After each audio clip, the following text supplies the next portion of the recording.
Sí. Ok. Mi nombre es Rodrigo Caballero. Soy periodista. Llevo con este serían 11 años en periodismo. Y particularmente me dedico a coberturas de proyectos de investigación que tienen que ver con temas de derechos humanos, medio ambiente, violencia, inseguridad, desplazamiento forzado, cosas por el estilo.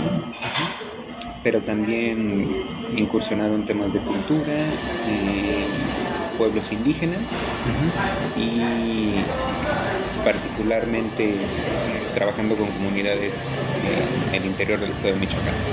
No, trabajo en un modelo de freelance o independiente. Trabajo directamente con proyectos de investigación, con asociaciones de periodismo o vendiendo reportajes, fotos, video a medios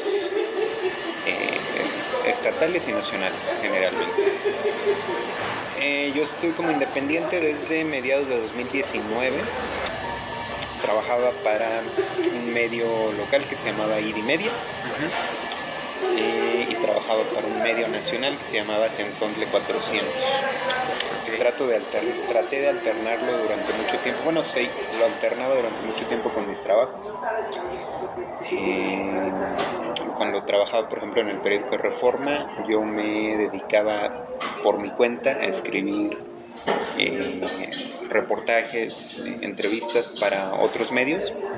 Sin embargo, como en Reforma tenía un contrato de exclusividad, no podía hacerlo con mi nombre, entonces lo hacía con un seudónimo. La semana pasada estaba trabajando para un proyecto con un investigador norteamericano. Él está realizando una investigación respecto al impacto que tiene el cultivo excesivo de aguacate en el estado de Michoacán. Entonces requería un fixer, que es una figura de una persona local, alguien que conozca el territorio y que lo podía trasladar, que lo podía poner en contacto con personas que le ayuden a su investigación. Pero además me contrató para llevar la documentación fotográfica de su proyecto. Y bueno, todo lo que tiene que ver con planeación, logística, seguridad, traslados, recomendaciones de hospedaje, comunidades con quienes hablar, o sea, todo lo que implica la logística de una cobertura de varios días. Yo solamente estaba colaborando para realizar esa cobertura y con las fotografías de esa cobertura. Bueno, en este momento yo estoy haciendo un proyecto que va en torno al 10º aniversario, la primera década de las autodefensas. Estamos en el proceso de postproducción. Ya se hizo la cobertura, ya se hicieron las fotografías, el video, todo lo que implica de investigación de campo. Entonces en este momento ya solo estamos terminando el texto, lo estoy haciendo con otro colega de la Ciudad de México. Y pues lo estaremos publicando probablemente a inicios del próximo mes. Es un proyecto conjunto, entonces viene video, audio, se van a realizar un par de podcasts. Y también incluye fotografía y texto escrito. Al año yo realizo o trato de realizar al menos 3 proyectos de estos. A veces se puede, a veces no. Porque son proyectos en los que te puedes aventar de 2 a 4 meses, dependiendo del calado que tenga. Entonces, a veces da para 3, 4 proyectos, a veces solamente he realizado uno. Generalmente cuando estaba involucrado en medios que tenía que trabajar diario para una redacción, no tienes tanto tiempo de hacer tantos proyectos, pero siempre he estado involucrado. ¿De cuál proyecto me siento más orgulloso? Del que va a salir, del que está realizando. Hay un periodista que se llama Miguel de la Vega, que fue mi jefe mucho tiempo, y él siempre nos decía, estamos en el contexto de diarismo, entonces tenemos que sacar periódico diario.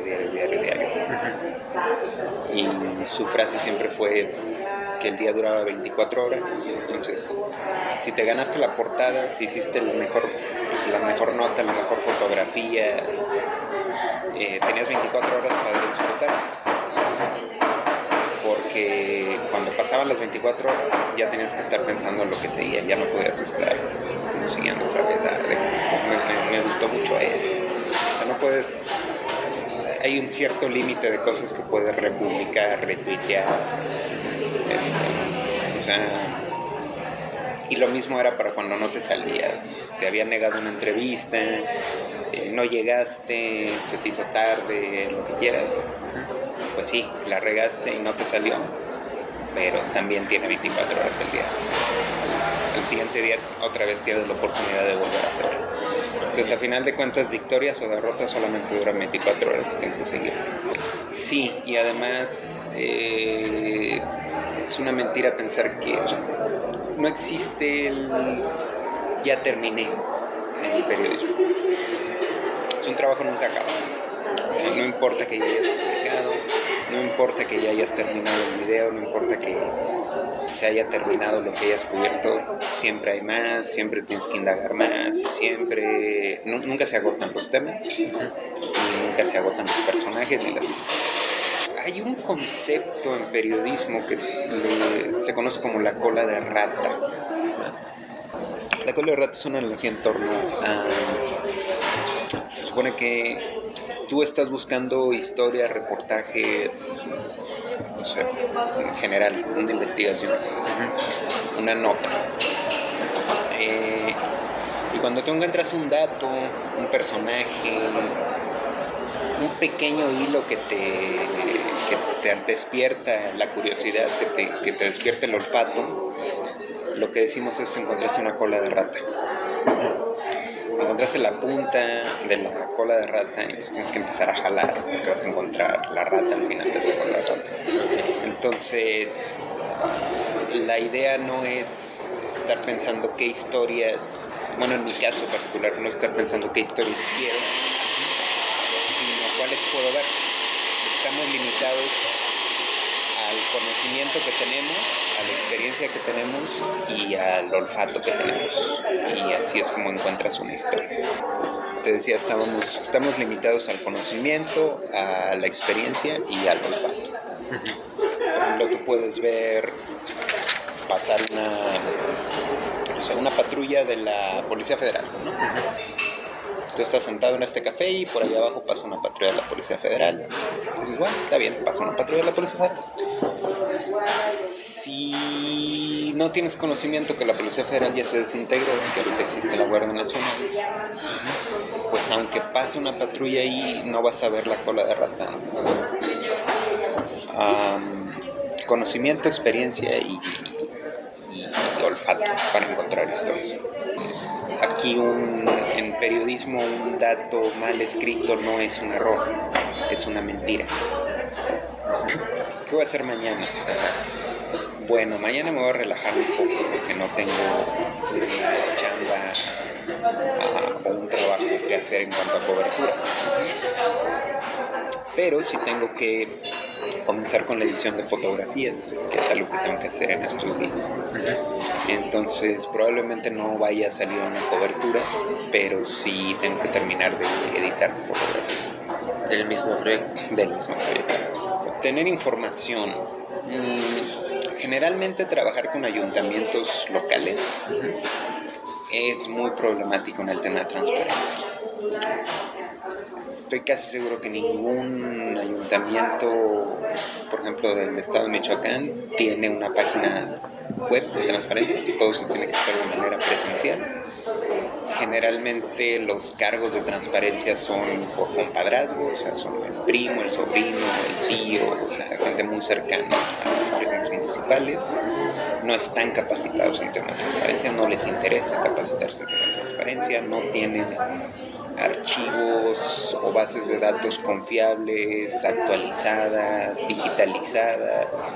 Es muy complicado conseguir información. Entonces, muchos de los trabajos que tienen que ver con información de ayuntamientos muy locales requieren se vuelven laboriosos en el sentido de que tienes que estar sobre de ellos durante varios días. Y se confían en el hecho de que o nadie les pregunta o nadie insiste. Puedes preguntar 1 o 2 días y te dan el avión y no vuelves, entonces se confían en eso. Pero cuando insistes varios días y estás sobre de ellos, generalmente así se buscan resultados, así se consiguen resultados. Sí, periodismo es totalmente paciencia, es mucha paciencia. Es una de las cosas que luego no te especifican en la carrera o cuando te están entrenando, que es mucha paciencia. Son momentos en los que pasa todo y horas en las que no pasa nada. Sobre esa ocasión, bien, particularmente ese día estábamos en medio de un proceso electoral y yo estaba cubriendo una sesión dentro del Instituto Electoral de Michoacán. La sesión giraba en torno, si no mal recuerdo, a la no instalación de casillas electorales. No recuerdo si era Cebina, Arantepacua, pero tuvo que haber sido una comunidad de náhuatl, si no mal recuerdo. El punto es que adentro de la sesión estaban presentes las dos partes de la comunidad que estaban en contra, y era una sesión relativamente sencilla en el sentido de que solamente se les iban a dar los lineamientos mediante los cuales se iba a aceptar el tema de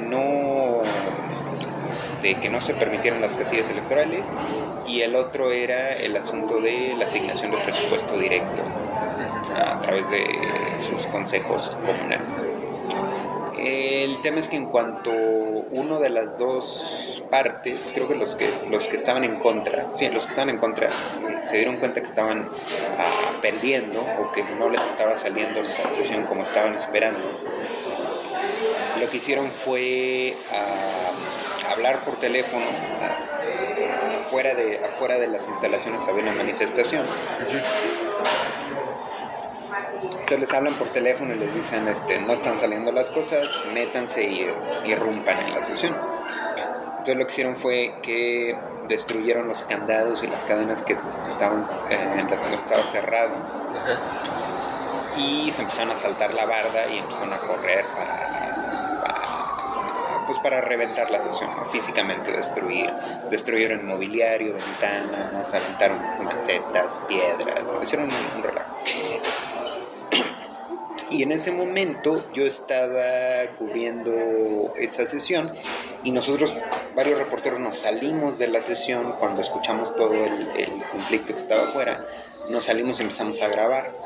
Entonces nos salimos, empezamos a grabar y yo me quedé alejado de la puerta.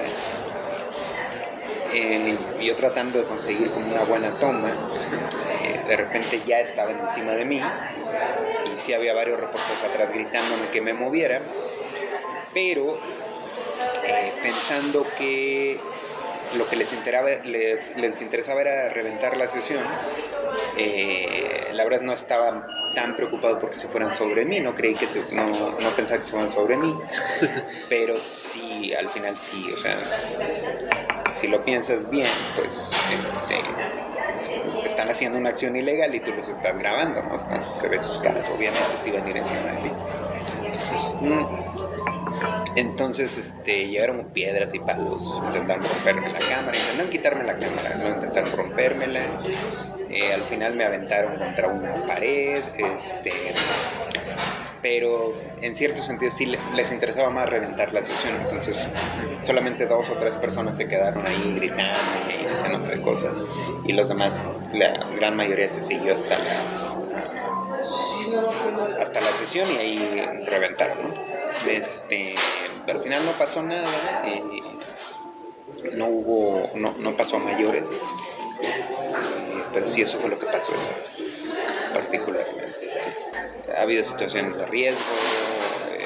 En una ocasión fuimos levantados por la delincuencia organizada, hemos estado en medio de balaceras, en medio de enfrentamientos, cosas por el estilo. Secuelas físicas o agresiones físicas directas hasta el momento no he tenido, pero sí, o sea, sí implica un riesgo de coberturas en el estado. Okay. ¿Y cómo lleva el aspecto familiar en ese sentido? La pregunta del millón. Bueno, simple y sencillamente, en mi caso particular, tratas de contar lo menos posible con la menos cantidad de detalles, pero sí, siempre cuidar, sobre todo tomar en cuenta que las repercusiones del trabajo pueden llegar hasta tu familia, entonces tratar de no entrar en un riesgo innecesario para ellos. El estado de Michoacán. Bueno, particularmente, por ejemplo, uno de los temas aquí en el estado de Michoacán siempre ha sido una complicación la relación Estado-Federación. Los últimos 3 años del periodo de Silvano Aureoles fueron complicados en ese sentido, porque su primera etapa de gobierno lo hizo mientras Peña Nieto era presidente, y eso le garantizó mucha facilidad de acceso a recursos federales y a programas. Pero ya cuando entró López Obrador hubo más complicación en ese sentido. Ahorita tienes un gobierno federal y un gobierno estatal del mismo partido, con los mismos objetivos comunes, lugares comunes, entonces pues puedes decir que hay cierto acceso que no hubo, al menos en la última etapa del periodo pasado. No veo realmente que vaya a cambiar de partido la siguiente administración federal. Seguramente volverá a repetir Morena. Entonces, al menos los últimos 3 años de este gobernador van a ser bastante sencillos, en el sentido de que tendrá acceso directo a la federación. Depende de cómo se muevan los personajes, depende de quién sea el candidato y todo esto. Pero bueno, hay esa esperanza de que para la administración actual, la siguiente administración federal sea del mismo partido. Eso no significa tampoco que se vaya a llevar bien con el que al final termine siendo el candidato o la candidata presidencial. Al menos en el futuro inmediato, yo vería como una cooperación entre Estado y Federación, aunque con las particularidades que cada candidato representa. Y si algo tiene la política es que no hay nada seguro hasta que sucede. Entonces, pues más allá de eso son hipótesis o escenarios que uno podría calcular o intentar calcular, pero que al final no garanticen que se va a suceder. No. ¿Por qué? Porque no es un tema sencillo.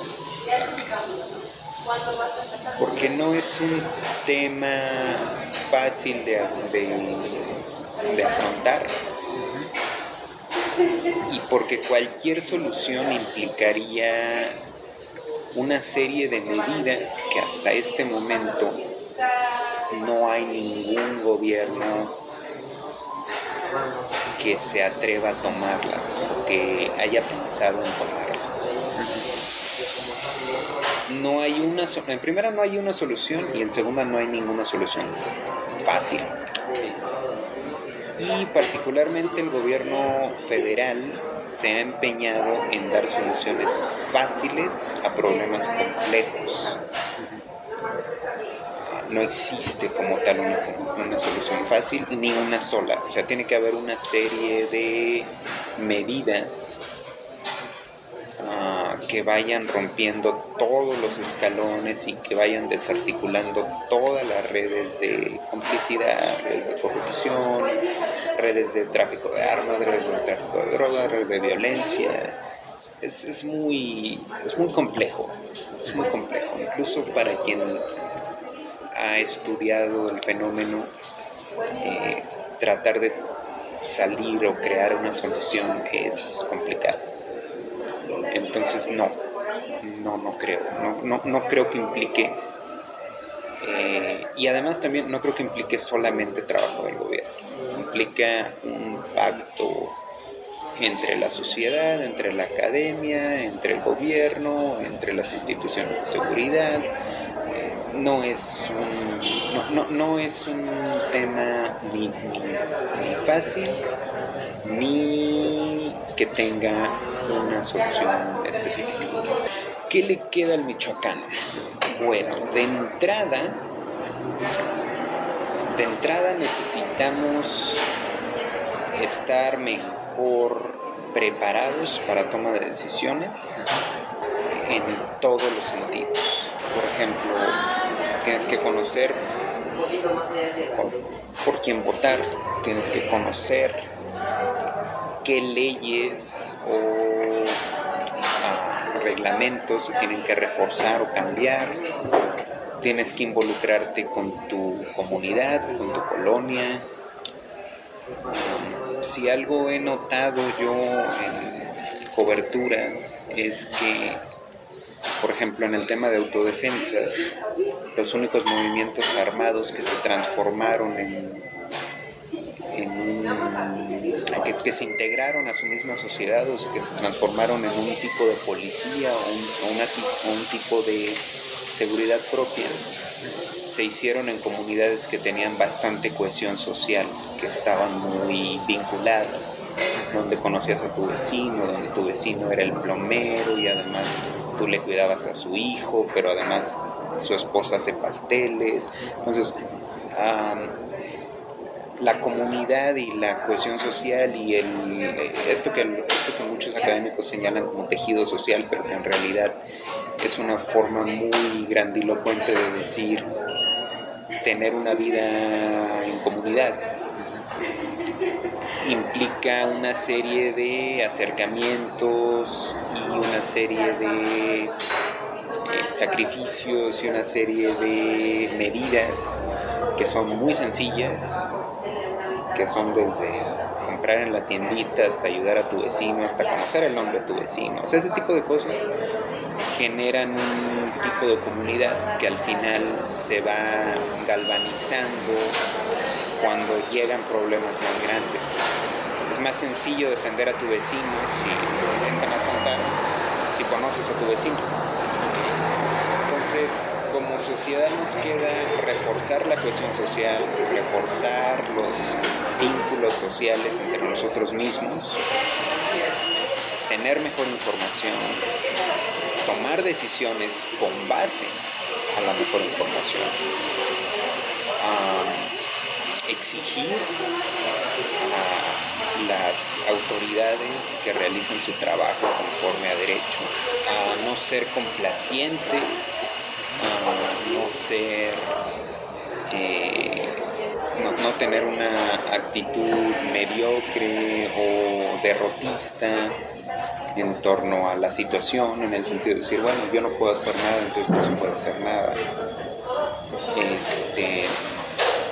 Hay una serie de medidas que podemos ir tomando y también pensar, dejar de pensar de manera egoísta, en el sentido de decir, si no se va a mejorar esta situación y yo lo voy a ver, no vale la pena hacerlo. Las medidas que vayamos tomando y la tracción que va a ir agarrando este tipo de medidas, no va a haber resultados ni hoy ni mañana y a lo mejor ni en esta generación ni en la que sigue.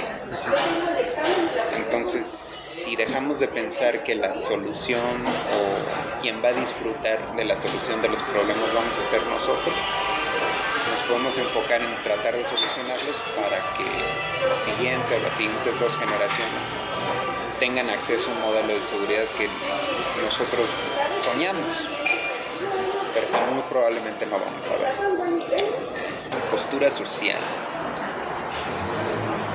Bueno, para empezar, soy investigador. Y puedes tener una base ideológica, por ejemplo, que yo particularmente me considero más hacia la izquierda, como alguien que está en favor de derechos humanos, alguien que está en favor de pueblos indígenas, alguien que le parece que es importante que haya igualdad, que haya igualdad económica, que haya servicios sociales y, no sé, acceso a la educación, acceso a salud.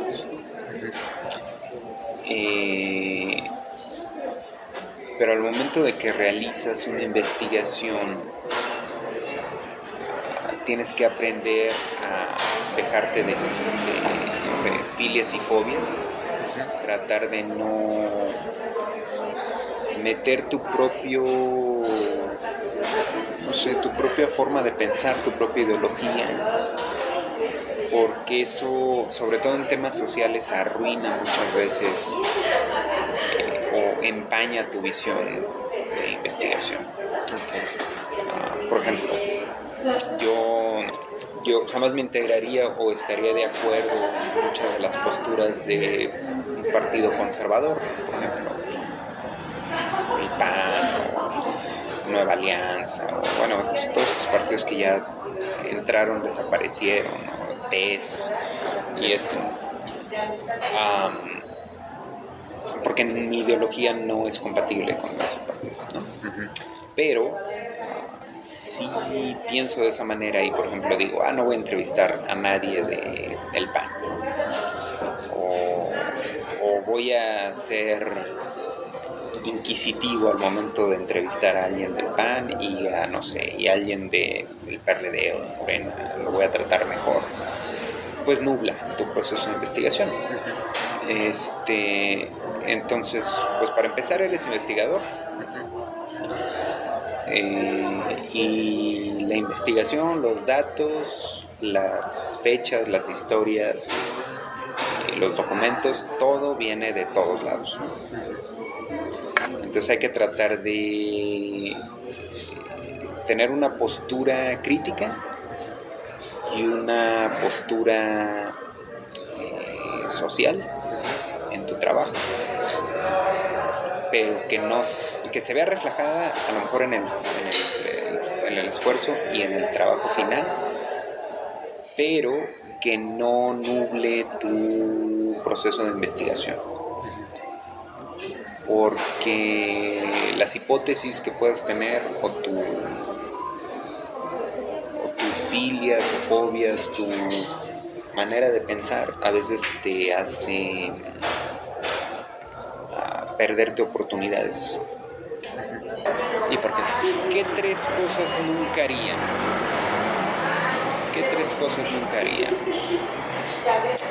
Mentir es una de ellas. Mentir al momento de publicar. No puedes exagerar datos, no puedes escribir una hipótesis o una premisa periodística que tú pensaste, aunque sepas que es incorrecta, aunque no la hayas podido comprobar. No puedes inventarte una situación que no pasó, no puedes ponerle palabras a una persona que no dijo, no puedes... en general, no puedes publicar un dato que es incorrecto o que está mal. O sea, mentir es uno de los... O sea, es la línea que divide el periodismo y el chisme. Es la línea que divide los datos verificados de las noticias falsas. Entonces, tu trabajo es estar en guardia todo el tiempo de mentiras. Mentir para conseguir información, no. Muchas veces hay muchos casos de periodistas que se han disfrazado o que se han metido a algún lado para conseguir información. Algunos les ha funcionado, algunos lo han hecho bien. Yo particularmente no he tenido la necesidad de mentir para conseguir ningún tipo de información. Creo que en muchos casos el hecho de no mentir, de hecho, me ha beneficiado porque desde un momento eres sincero. ¿Qué haces ahí y para qué estás ahí? Y tienes muy clara la postura. Hasta este momento yo no he tenido la necesidad de mentirle a ninguna fuente de información. En el sentido de decirle, yo soy periodista, me dedico al periodismo y me interesa saber lo que es. Entonces, no sé, hay quien lo ha hecho, le ha funcionado, tal vez sea una técnica, depende, ya la brújula ética de cada persona es distinta, pero al menos yo te puedo decir que no es, en el tiempo que yo he estado, no he tenido la necesidad y no creo que sea necesario mentir para conseguir información. Segunda cosa que no haría, no puedes prometerle a una persona que vas a publicar. Eso es importante que lo sepa todo fuente de información. Muchas fuentes te dicen, usted sí va a publicar la verdad, usted sí va... O sea, no le puedes garantizar a nadie que lo que te dijo va a publicarse. Nunca. Y eso es importante que quede claro en todas las entrevistas. Tú le puedes decir, trabajo en este medio o trabajo de manera independiente y quiero publicar en este medio, pero al final la redacción, el medio, el director, quien tiene el control de los medios es quien decide si tu nota sale o no. En algunos casos deciden cómo sale. Entonces a veces ni siquiera tienes el control del enfoque que se le va a dar o del tono que se le va a dar a lo que tú escribes. Yo he procurado que no se le cambie ni una letra a lo que yo escribo, pero bueno, no siempre es posible. Es necesario también que una redacción te revise errores de dedo, errores de ortografía, errores de sintaxis, o sea, son libres de modificar cosas que les parezcan inadecuadas mientras no modifiquen, o sea, un enfoque o cosas así. Pero tú no puedes prometer que se va a publicar en primera, no puedes prometer que se va a publicar. Puedes decirle dónde se va a publicar y prometerle, te voy a mandar el link o te voy a pasar la publicación una vez que esté publicada, pero no tienes el control, a menos que tú seas el dueño del medio de comunicación. En realidad no tienes ningún tipo de control en torno a si se va a publicar o no.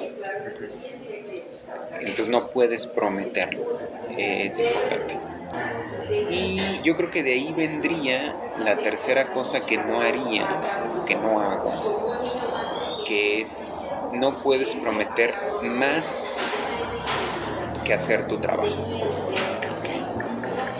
No eres policía, no eres encargado de programas sociales, no eres el que otorga becas, no eres el que otorga cuidados sociales, no estás encargado de ningún hospital, no estás encargado de ningún programa del campo, nada. No puedes prometerle a una fuente de información que tu noticia o que tu publicación va a cambiar la situación en la que él está.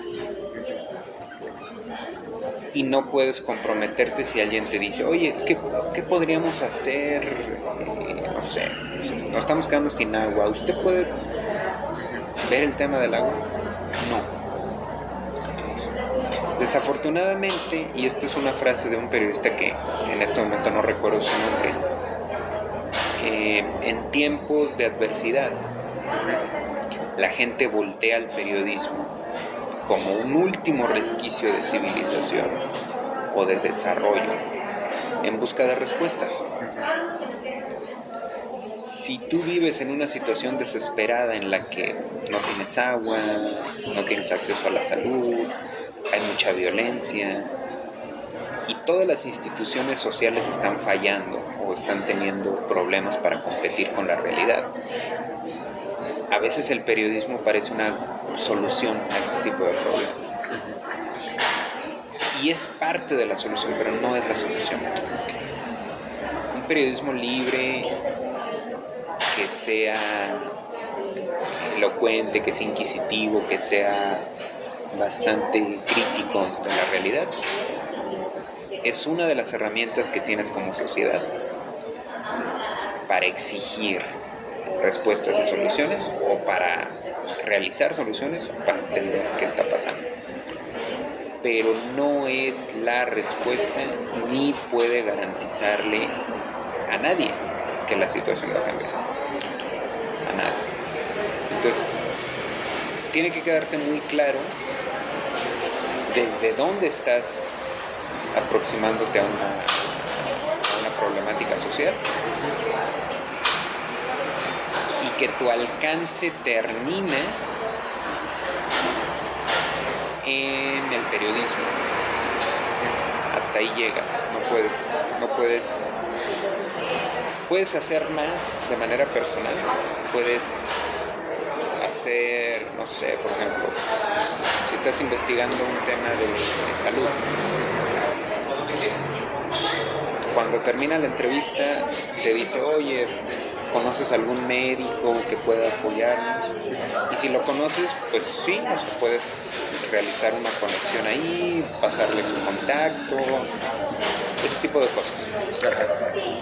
Pero tú no puedes prometer que esa va a ser tu solución, o que tú vas a traer de solución a los problemas todo el tiempo.